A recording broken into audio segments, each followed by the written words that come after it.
I donated my wedding dress to a church charity. A month later, I saw who put it on, and the world stopped for me. The attic smelled faintly of cedar and mothballs, the kind of scent that clings to old years, refusing to leave. I climbed the narrow staircase slowly, one hand pressed against my knee for balance, the other gripping the rail polished by decades of touch. Dust floated in the slant of afternoon light, dancing lazily like it had nowhere else to be. I hadn't been up here in months, maybe years. Most of the boxes were marked in my late husband's handwriting. Christmas lights, baby clothes, college books. Some had been packed away so long, the ink had faded into pale gray scratches. I brushed past them until I reached the far corner. There it was. A long garment bag, yellowed at the edges, still zipped shut. My wedding dress. For a long moment, I didn't move. I just stared at it, remembering the last time I'd held it in my hands. I had been 22, giddy with nerves, my mother fussing with the veil while my father pretended not to cry. The dress wasn't grand, lace sleeves, a modest skirt. But when I stepped into it that morning, I had believed I was stepping into forever. Forever lasted 28 years. Then came the accident, and the silence after. I never put the dress on again. I crouched and lifted the bag, surprised at how heavy it felt. As I unzipped it, the fabric fell forward like it was exhaling after years of holding its breath. The lace was yellowed in places, but still intact. The beading caught the light like tiny, frozen tears. I pressed the fabric to my cheek. It smelled faintly of dust and lavender sachets. And memory. Always memory. There had been nights I'd thought about selling it. Others when I considered cutting it into smaller pieces, sewing it into a quilt for my grandchildren. But something always stopped me. It felt wrong to reduce it, wrong to let it go. Until now. The decision had come quietly that morning, over coffee at the kitchen table. I was tired of keeping pieces of a past I couldn't change. Tired of letting my attic become a museum of what was. At church last Sunday, they'd announced a charity drive for families in need, clothing donations especially. That's when it clicked. Maybe it was time. Maybe someone else could wear this dress, not as a monument to what I'd lost, but as a beginning to what they hoped for. I folded the fabric carefully, tucking it back into the garment bag. My hands trembled, but not from regret, from release. When I carried it down the stairs, the house seemed strangely lighter, as if even the walls approved. Tomorrow, I decided, I would take it to the church. Tomorrow, I would let it go. The garment bag hung by the front door all evening, like a quiet guest waiting to leave. Every time I passed it, my eyes lingered, not with hesitation, but with the strange ache of goodbye. I called my daughter after dinner, more out of habit than anything else. "I'm donating my wedding dress tomorrow," I told her, trying to sound casual. There was a pause on the line, followed by a short laugh. "Mom? Really? Who would want that old thing?" Her words landed heavier than I expected. "Someone will," I said firmly. "It's still beautiful." Beautiful maybe, but it's 50 years old. Styles change. People want strapless gowns and glittery skirts now, not sleeves and lace. I pressed my lips together, watching the bag sway slightly in the hallway draft. "It's not about the style. It's about what it might mean to someone." She sighed. "If it makes you happy, then fine. But don't be disappointed when they toss it on the reject pile." We spoke of other things after that. Her work, the children, the groceries she forgot to pick up. But the dress was all I heard in my mind, her laughter echoing like a small crack in the wall of my certainty. Later that evening, my neighbor Kay dropped by with a bowl of lentil soup. Her eyes fell on the garment bag immediately. "Is that?" I nodded. "Tomorrow it goes to the church." She set the soup on the counter and reached for my hand. "That's brave," she said softly. "Brave?" I laughed, though it came out more brittle than I intended. She nodded. "Some people clutch their memories so tightly they suffocate." You're giving yours a second life." Her words steadied me more than she knew. After she left, I sat in the living room with the dress beside me, the house quiet except for the steady tick of the clock.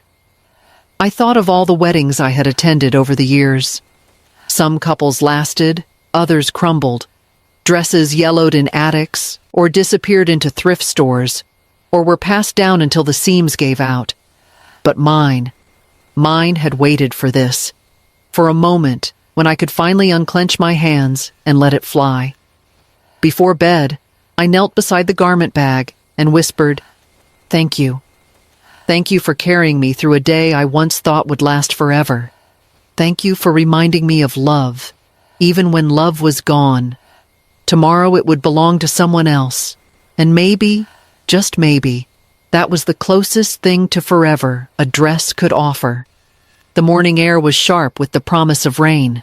I carried the garment bag carefully, as though it might crumble if I moved too quickly. The church was only 6 blocks away, and though Kay had offered me a ride, I wanted to walk. It felt important, almost ceremonial, to take each step myself. By the time I reached the parish hall, the tables were already lined with donations: coats, shoes, boxes of canned food. A few volunteers bustled around, sorting piles into neat stacks. At the far end, a cardboard sign read, "Wedding Informal Wear." A young woman with a clipboard greeted me at the door. "Good morning. Are you here to donate?" "Yes," I said, holding up the bag. "It's my wedding dress." Her eyes flicked toward the garment bag, polite but distracted. "Just place it on the rack with the others, ma'am." "Thank you for your generosity," that was all. No questions, no glance inside. Just a nod before she moved on to the next person. I walked to the rack and unzipped the bag halfway, letting the lace peek out. Another volunteer, an older man with kind eyes, caught sight of it. "Well now," he said softly, "that looks like something special." "It was," I replied, my throat tightening. He leaned in a little closer. "Someone's going to feel beautiful in that. You've given a gift that's more than fabric." I swallowed hard, grateful for the words. As I turned to leave, a voice behind me called, "Is that a wedding gown?" I looked back to see a young woman, barely more than a girl, eyeing the rack with wide eyes. She clutched a toddler on her hip, her face tired but glowing with hope. "Yes," I said gently. "It is." The volunteer told her the gowns would be sorted and made available later in the week. The young woman nodded, rocking the child against her shoulder. But her eyes lingered on the lace as if it were already hers. For the first time that morning, I felt something unclench inside me. Maybe my daughter was wrong. Maybe someone would want it. Maybe it could still hold meaning beyond what it had given me. I left the hall quietly, the empty garment bag folded over my arm. The walk home felt lighter, though the sky had grown darker with clouds. When I stepped into my kitchen, the clock ticked exactly 12 noon, and the house seemed to exhale. It was done. The dress was gone. I told myself not to wonder where it would go, who would wear it, or what life it might live after me. But deep down, a small voice whispered that I hadn't seen the last of it. Not yet. A month slipped by quietly, the kind of month where the days blended into one another. Chores, errands, phone calls with my daughter, Kay's visits with soup or bread.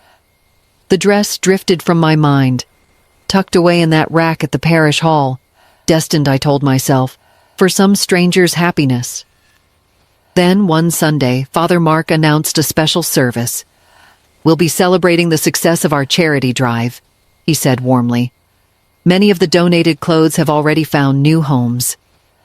Come join us after Mass for fellowship and refreshments. Kay insisted we go together." "It'll be good for you," she said. "We never know how our gifts ripple out." So I went, dressed in my navy coat, hair brushed neat.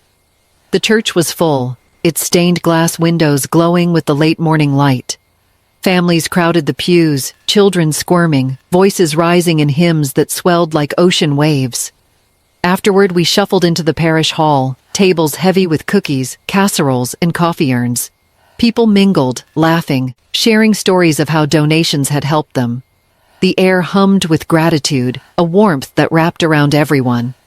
I stood by the punch bowl, chatting with Kay, when the room seemed to shift. A hush, subtle but unmistakable, spread through the crowd. People turned their heads toward the doorway. I followed their gaze, and the world stopped. There she was. A young woman, tall and poised, stepping into the hall with a calm confidence that made others instinctively move aside. And she was wearing it, my dress. The lace sleeves, the modest skirt, the beading that caught the light, restored, pressed, and alive again on another body. For a second, I couldn't breathe. Kay's voice faded to a hum. My ears roared with the rush of blood. All I could see was the dress, moving through the crowd, its fabric brushing past shoulders and tables, the hem gliding just above the floor. The woman smiled politely as people complimented her, thanking the church for its generosity. She laughed softly, the sound sharp against my ribs. It wasn't just that she wore my dress, it was who she was. Her face was unmistakable, familiar in a way that turned my stomach. A face I had glimpsed years ago in whispers and suspicions, always on the edges of my marriage. The woman my husband once swore I had imagined. The one he said never existed. She was real. She was here. And she was standing in my wedding dress. The room spun. I gripped the edge of the table to steady myself, the punch bowl trembling under my hand. Kay's voice finally cut through the fog. "Are you all right?" But I wasn't, because in that moment, all the years of denial, doubt, and pain condensed into one unbearable truth. The past I had tried to bury had returned, and it was walking toward me in lace. She crossed the room with the grace of someone who knew she was being watched.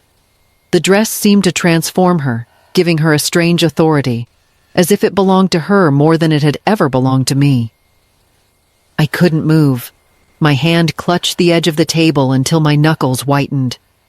Kay whispered something beside me, but the words dissolved into the ringing in my ears. The woman accepted a cup of coffee from one of the volunteers, her laughter carrying lightly over the chatter. It was the same laugh I remembered from years ago, though then it had come muffled through walls or phone lines, or whispered at the edges of suspicion. My husband's late nights at the office, the unexplained receipts, the tension in his eyes when I asked too many questions. And when I confronted him, he had shaken his head, kissed my hands, and told me I was imagining things. "You're tired," he'd said. "You worry too much." I had wanted to believe him, needed to believe him. So I buried my doubts, packed them away like I had packed the dress. But now here she was, flesh and bone and silk and lace. Kay followed my gaze, then frowned. "Do you know her?" I swallowed hard. "Yes," I whispered, though the words scraped my throat raw. "I know her." The woman finally noticed me. Her eyes lingered on mine for a fraction too long, recognition flickering like a candle flame. Her smile didn't falter, but something sharpened in it. A quiet acknowledgement, a secret shared between us that no one else in the room could see. I turned away quickly, my stomach twisting. I needed air, but the hall was too crowded, the walls too close. I pushed past a group of teenagers, the hem of the dress brushing against me as she moved past. The fabric felt colder than it should have. In the bathroom mirror, I saw my own face pale, my lips pressed thin. Kay came in behind me, her brow furrowed. "Who is she?" she asked softly. I shook my head. "Not here. Not now. Because how could I explain? How could I drag old ghosts into the light of this church hall, where people were eating cookies and praising generosity? But deep inside, the certainty had already rooted itself. This wasn't chance. She hadn't just stumbled across the dress. She wanted me to see it. She wanted me to know. And she had chosen my wedding dress, the one symbol I had guarded for half a century, as her weapon. I splashed cold water on my face, but it did nothing to dull the burning in my chest. The past wasn't done with me. It had come back, draped in lace, demanding to be faced. I waited until the crowd thinned, watching her glide between conversations as though she belonged in every circle. My pulse hammered, my palms damp. But the longer I stayed silent, the more the weight pressed down. Finally, I stepped forward. She noticed me immediately. Her smile didn't falter. If anything, it grew sharper. She shifted her coffee cup to her left hand, leaving her right free, as though she expected me to offer mine. "I see you found something special at the drive," I said, keeping my voice steady. Her eyes glittered. "Oh, this?" She glanced down, running her fingers over the lace sleeve. "Yes. Can you believe someone gave it away? Practically brand new." The words hit like a blade. Practically brand new. My wedding, my vows, my entire past life, dismissed as if it were a yard sale trinket. "It was mine," I said quietly. For a split second, her smile faltered. Then she tilted her head, feigning innocence. "Yours? Really?" "Yes," I whispered. "I wore it on my wedding day." She sipped her coffee, her gaze never leaving mine. "Well," she said at last, "it looks just as lovely now, doesn't it?" Something inside me twisted. The room around us blurred, voices fading into a dull hum. She knew. I could see it in the way she lingered on each word, the way she savored the sting. "Why are you here?" I asked, my voice breaking despite myself. "Why this church? Why this dress?" Her lips curved into a smile that wasn't kind. "Because it suits me." She brushed past me then, her shoulder grazing mine, leaving the faint scent of her perfume, a fragrance I recognized too well. The same perfume I'd smelled on my husband's coat once, years ago, when he returned from one of his so-called late nights. I stood frozen, every nerve raw. She didn't deny it. She didn't need to. Kay appeared at my side, eyes narrowed. "What did she say?" "Nothing," I murmured, though it was a lie. She had said everything without saying anything at all. The woman moved toward the exit, her back straight, her hand resting lightly on the skirt of the dress as though it were her crown. She didn't look back, but I knew she would return. This wasn't a coincidence. It was a message, a reminder that the truth I had buried under years of denial was still alive, waiting. And now it wore lace. That evening, the house felt colder than usual. I made tea, but forgot to drink it, the steam vanishing as quickly as my composure. I tried reading, tried listening to the radio, but her face, her voice, that smug curve of her smile, all of it replayed endlessly. By the time my daughter called to check in, I couldn't hold it in any longer. "You won't believe what happened at church today," I began, my voice tighter than I intended. "What now?" she asked lightly, distracted, as though she were cooking or scrolling through her phone. "I saw her." "The woman your father—" My throat closed, but I forced the words out. "The one I always suspected." She was there, wearing my wedding dress. Silence. Then a short laugh. "Mom, that's impossible. You've been saying things like this for years. Dad wasn't—" "I'm telling you, it was her." I recognized her. She looked at me like she knew, like she wanted me to know. "Or maybe," my daughter interrupted, her tone sharpening, "you're seeing what you want to see. You gave away the dress, didn't you? So what if some woman picked it up? That doesn't mean she was involved with Dad 30 years ago." "It wasn't just any woman," I whispered. "Mom." Her voice was firm now, almost irritated. "You're obsessing again. Dad is gone. The past is gone. You can't keep digging it up. It's not healthy."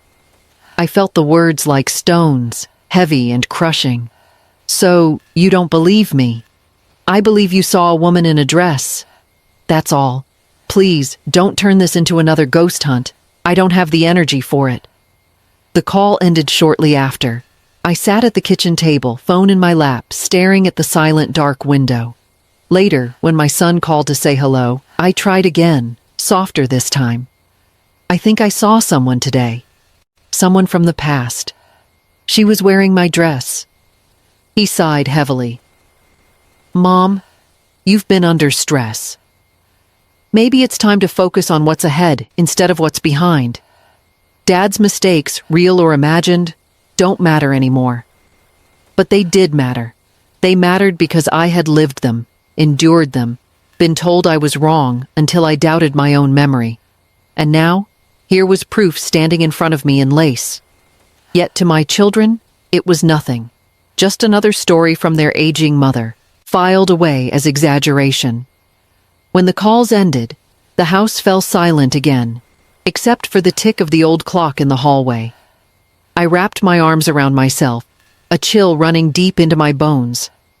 I wasn't crazy.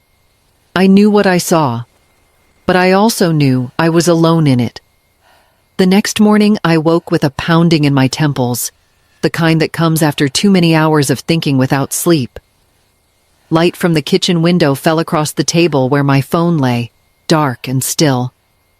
Both my children had dismissed me the night before. The memories stung like a burn. I wasn't going to let it end there.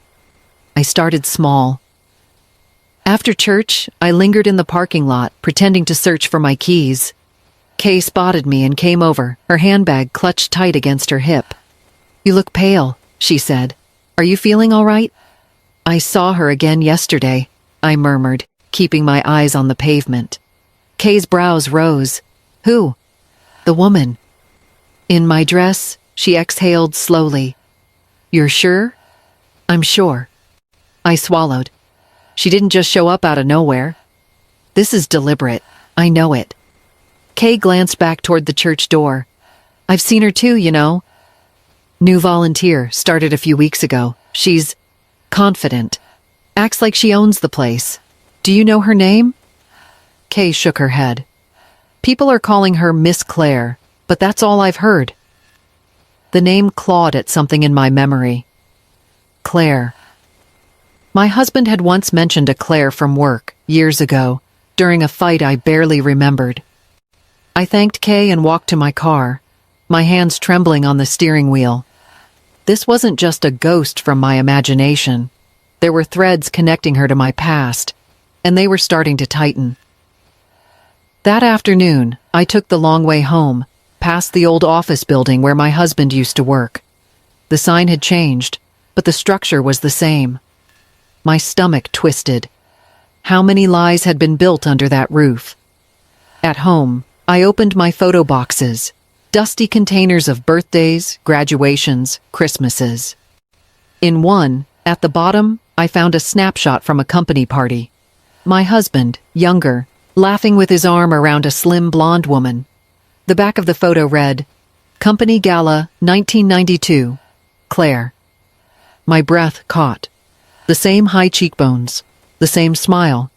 It couldn't be a coincidence. That night I texted Kay.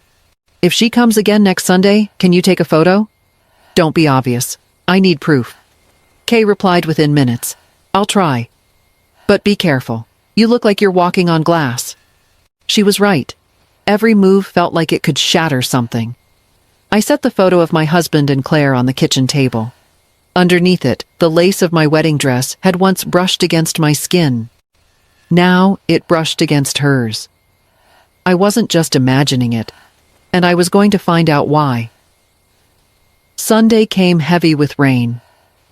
I woke before dawn, my stomach tight as a knot. I brewed coffee, but the smell turned sour in my throat. All week I'd been thinking about her, about that photo, about the way my children's voices had hardened when I'd tried to tell them. Today, I told myself, I would stop feeling like prey. I arrived at church early and sat in the back pew, my coat pulled tight, Kay beside me. She'd brought an old camera from her husband's drawer, the kind that didn't make a sound when it snapped. She'll come, Kay murmured. People like her always come back to be seen. And she was right. 10 minutes before the service began, the doors opened. Claire walked in like she owned the air, the dress pressed and gleaming even under the dull morning light. She smiled at the greeter, shook hands, laughed softly at some comment. Every move deliberate, every glance a test. I lowered my head and prayed for calm, but my pulse drummed in my ears. Kay raised the camera slowly, pretending to check her bag. 2 quick clicks. Claire didn't notice. When the hymns began, I didn't sing. I watched. She sat 3 rows ahead, 1 seat to the left. Her hair gleamed damp from the rain, her shoulders squared, her back straight. She didn't bow her head during prayer. She didn't close her eyes. It felt like a performance meant for me. After the service, people spilled into the foyer for coffee and cookies. I stayed seated until the crowd thinned, then rose. Kay slipped the camera into her coat pocket. "She's talking to Father Michael," she whispered. "Act normal." I walked slowly toward the exit. Claire's eyes flicked to me, a small smirk ghosting across her lips before she turned back to the priest. Outside, under the awning, Kay handed me the camera. "Got her," she said. I exhaled shakily. "Thank you." "What's next?" "I don't know," I admitted. "But I'm done doubting myself." Back at home, I uploaded the photos to my laptop. They were clear, her face, the dress, the same high cheekbones from the 1992 photo. I placed them side by side on the screen, past and present staring back at me. My children couldn't dismiss this as imagination, but part of me still wondered, why now? Why this dress? Why appear in my life after all these years, wearing the one thing that still connected me to a day when I believed in vows? That night, I barely slept. Every creak of the house felt like footsteps. She was baiting me, and for the first time in decades, I felt the old fight rising back inside me. I didn't plan the confrontation. It happened because I couldn't stand the silence anymore. On Wednesday afternoon, I went to the corner market for bread and milk, and there she was, Claire. Standing by the produce, her hand lingering over the apples, her expression serene, as though she hadn't just ripped open the seams of my life. I froze. She looked up, and the moment her eyes locked on mine, she smiled. Not the polite smile you give a stranger in passing. A knowing one. "You shop here too," she said, her voice smooth, casual, as if we were old acquaintances running into each other after years apart. I gripped the cart handle until my knuckles whitened. "Why are you here?" She tilted her head. Such a big question for such a small town. "I go where I please." "You're wearing my wedding dress," I hissed. Her eyes sparkled with amusement. "Your wedding dress?" "You gave it away, didn't you? Donated it. That means it's no longer yours." The words stung, but I held her gaze. "You knew it was mine. You wanted me to see it." She leaned closer, her perfume flooding the space between us. The same scent from my husband's coat decades ago. "Maybe I did."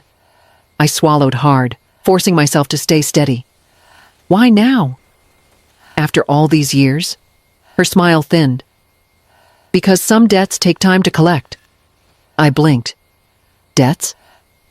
"You lived in your perfect house with your perfect children, playing the perfect wife," she said softly, almost kindly, "while I was left with scraps. Do you know what it's like to be the shadow?" The edges of my vision blurred. "What are you talking about?" "You were his wife," she continued, her voice a whisper, sharp as glass. "But you were never his only." I stepped back, breath shallow. For years I had suspected, doubted, swallowed excuses. And here she was, confirming it with a smile. "Why wear the dress?" I managed. "Because it fits." She plucked an apple from the pile, turned it in her hand, and placed it in her basket. "And because I wanted you to remember." She brushed past me, her shoulder grazing mine, leaving the scent of betrayal trailing behind. I stood rooted, my chest tight, the fluorescent lights buzzing overhead. It wasn't just about the dress. It was about the life I thought I had, the years I convinced myself I'd imagined things, the children who told me to let it go. But Claire hadn't let it go, and now neither could I. The following Sunday, the church buzzed louder than usual. Some fundraiser had drawn nearly everyone from town. Tables lined the hall with casseroles and pies, chatter filling the air. I almost didn't go. My hands shook as I buttoned my coat, but something inside me whispered that I couldn't stay quiet anymore. When I walked in, Claire was already there, dressed in my gown again. This time she had added a pearl brooch to the bodice, as if she were marking her ownership. She floated from group to group, her laughter high, confident, as though she had earned the right to stand in the center of everything. Kay nudged me gently. "You ready?" I wasn't, but I nodded. When Father Michael called for a moment of thanks before the meal, the room quieted. Claire stood near the front, her hand resting on the skirt, her chin lifted. That was when I stepped forward. "Before we pray," I said, my voice sharper than I'd intended, "I need to tell you all something." Dozens of eyes turned. Claire's lips tightened, but she didn't move. "This dress," I continued, pointing, "was mine. My wedding dress. I donated it, thinking it would go to some young bride who couldn't afford her own. Instead, it landed here, on someone who knows exactly what it means to me." A ripple moved through the crowd. Kay placed her camera on the table, sliding the photos across the cloth for all to see. The picture of Claire in the church, side by side with the old company snapshot from 1992. Gasps, whispers. Claire's smile faltered for the first time. "She wasn't a stranger to me," I said, my throat tight. "She was part of my husband's life. Behind my back. While I raised our children, she took pieces of him. And now, years later, she wears my dress like a trophy." The silence was heavy, broken only by the creak of someone shifting in a pew. Claire straightened, her voice icy. "You think this humiliates me?" "Number. It humiliates you. You're still clinging to a past that's dead." But the room wasn't on her side. People avoided her gaze, whispered among themselves. Even Father Michael's face was grave. I took a deep breath. The past may be gone, but dignity isn't. You tried to take that from me. You won't. Claire's hands trembled against the lace. Then, without a word, she turned and strode out, the gown sweeping behind her. The door slammed, leaving only the echo. I stood there, exposed and shaking, but lighter than I had in years. For the first time, I wasn't the one shrinking in silence. Kay reached for my hand, squeezing it. "You did it," she whispered. I nodded, tears filling my eyes. "No, I finally told the truth." The room was still quiet, but it wasn't hostile. It was respectful. And as the prayer began, my shoulders loosened. The dress was gone, but I was still here, and I was free.